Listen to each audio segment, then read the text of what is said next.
ಕರ್ನಾಟಕದ ರಾಜ್ಯ ರಾಜಕೀಯದಲ್ಲಿ ಭಾರಿ ಬೆಳವಣಿಗೆ ಆಗಿದೆ.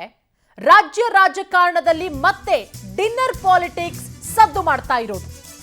ಕರ್ನಾಟಕದ ರಾಜ್ಯ ರಾಜಕೀಯದಲ್ಲಾಗಿರುವಂತಹ ದೊಡ್ಡ ಮಟ್ಟದ ಬೆಳವಣಿಗೆ ಇದು.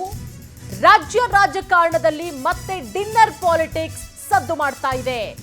ಖಾಸಗಿ ಹೋಟೆಲ್ನಲ್ಲಿ ಕಾಂಗ್ರೆಸ್, ಬಿಜೆಪಿ, ಜೆಡಿಎಸ್ ಮೀಟಿಂಗ್. ನಿನ್ನೆ ರಾತ್ರಿ ಖಾಸಗಿ ಹೋಟೆಲ್ನಲ್ಲಿ ನಡೆದಿರುವಂತಹ ಔತಣಕೂಟ ಇದು.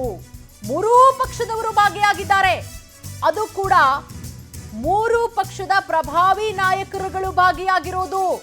ಡಿನ್ನರ್ ಅಂತ ನಿನ್ನೆ ರಾತ್ರಿ ಶಾಸಕರು ಯಾವ ಕಾರಣಕ್ಕೋಸ್ಕರ ಸಭೆ ಸೇರಿದ್ರು, ಸಭೆಯಲ್ಲಿ ಭಾಗಿಯಾಗಿದ್ದಂತಹ ಆ ಪ್ರಮುಖ ನಾಯಕರಾದ್ರು ಯಾರು, ನಿನ್ನೆ ನಡೆದಂತಹ ಡಿನ್ನರ್ ಮೀಟಿಂಗ್ ನಲ್ಲಿ ಏನೆಲ್ಲ ವಿಚಾರಗಳ ಬಗ್ಗೆ ಹಾಗಾದ್ರೆ ಚರ್ಚೆಯಾಯಿತು, ಬಹಳಷ್ಟು ಕುತೂಹಲ ಮೂಡಿಸಿದೆ.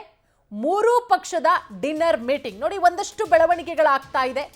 ಯಾಕಂದ್ರೆ ಕಾಂಗ್ರೆಸ್ನಲ್ಲಾದಂತಹ ಡಿನ್ನರ್ ಮೀಟಿಂಗ್ ಇದೆಯಲ್ಲ, ಅದು ದೊಡ್ಡ ಮಟ್ಟದಲ್ಲಿ ಸಂಚಲನವನ್ನ ಉಂಟು ಮಾಡುತ್ತೆ.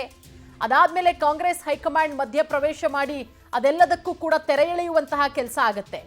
ಆದ್ರೆ ಇದು ಎಷ್ಟು ಮಟ್ಟಿಗೆ ಅಂದ್ರೆ ನಿನ್ನೆ ರಾತ್ರಿ ಆಗಿರುವಂತಹ ಔತಣಕೂಟ ಇಲ್ಲಿ ಕಾಂಗ್ರೆಸ್ನವರು ಮಾಡಿರುವಂತಹ ಡಿನ್ನರ್ ಮೀಟಿಂಗ್ ಅಲ್ಲ, ಅಥವಾ ಬಿಜೆಪಿ ಹಾಗೆ ಜೆಡಿಎಸ್ನವರು ಮಾಡಿರೋದಲ್ಲ, ಮೂರೂ ಪಕ್ಷದ ನಾಯಕರು ಸೇರ್ಕೊಂಡು ಮಾಡಿರುವಂತಹ ಡಿನ್ನರ್ ಮೀಟಿಂಗ್ ಇದು.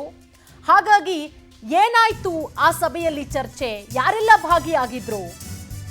ಔತಣಕೂಟ ಹೆಸರಲ್ಲಿ ಮೂರೂ ಪಕ್ಷದಿಂದ 56 ಶಾಸಕರು ಭಾಗಿಯಾಗಿದ್ರು. ರಾಜ್ಯಾಧ್ಯಕ್ಷ ಬಿವೈ ವಿಜಯೇಂದ್ರ, ಸಚಿವ ಸಂತೋಷ್ ಲಾಡ್, ವಿನಯ್ ಕುಲಕರ್ಣಿ ಸೇರಿ ಮೂರು ಪಕ್ಷದ 56 ಶಾಸಕರು ನಿನ್ನೆ ನಡೆದಂತಹ ಡಿನ್ನರ್ ಮೀಟಿಂಗ್ ಅಲ್ಲಿ ಭಾಗಿಯಾಗಿರ್ತಾರೆ. ಶರಣಗೌಡ ಕಂದಕೂರು, ಶಿವಗಂಗಾ ಬಸವರಾಜ್ ಆಯೋಜನೆ ಮಾಡಿರೋದು. ನಿನ್ನೆಯ ಸಭೆಗೆ ಮೊದಲ ಬಾರಿಯ ಶಾಸಕರೇ ಟಾರ್ಗೆಟ್. ಅಂದ್ರೆ ಯಾರು ಮೊದಲನೇ ಬಾರಿಗೆ ಆಯ್ಕೆ ಆಗಿರ್ತಾರೆ, ಯಾರು ಮೊದಲನೇ ಬಾರಿಗೆ MLAಗಳಾಗಿರ್ತಾರೆ, ಅವರೇ ಟಾರ್ಗೆಟ್. 70%ಕ್ಕಿಂತ ಹೆಚ್ಚು ಮೊದಲ ಬಾರಿಯ ಶಾಸಕರಿಗೆ ಆಹ್ವಾನವನ್ನ ಕೊಡಲಾಗಿತ್ತು.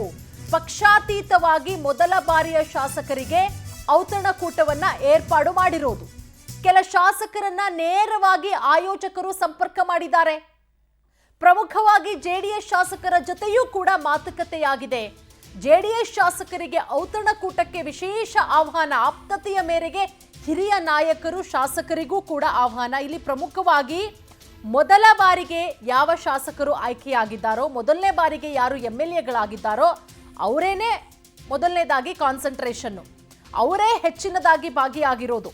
ನಿನ್ನೆ ನಡೆದಂತಹ ಡಿನ್ನರ್ ಮೀಟಿಂಗ್ ಅಲ್ಲಿ ಸುಮಾರು 70%ಕ್ಕಿಂತ ಹೆಚ್ಚು ಮೊದಲ ಬಾರಿ ಶಾಸಕರಿಗೆ ಆಹ್ವಾನವನ್ನ ಕೊಡಲಾಗಿತ್ತು. ಹಾಗಾಗಿ ಈ ಡಿನ್ನರ್ ಮೀಟಿಂಗ್ ಇದೆಯಲ್ಲ, ಇದು ರಾಜ್ಯ ರಾಜಕೀಯದಲ್ಲಿ ದೊಡ್ಡ ಮಟ್ಟದಲ್ಲಿ ಚರ್ಚೆಯಾಗ್ತಾ ಇರುವಂತಹ ವಿಚಾರ.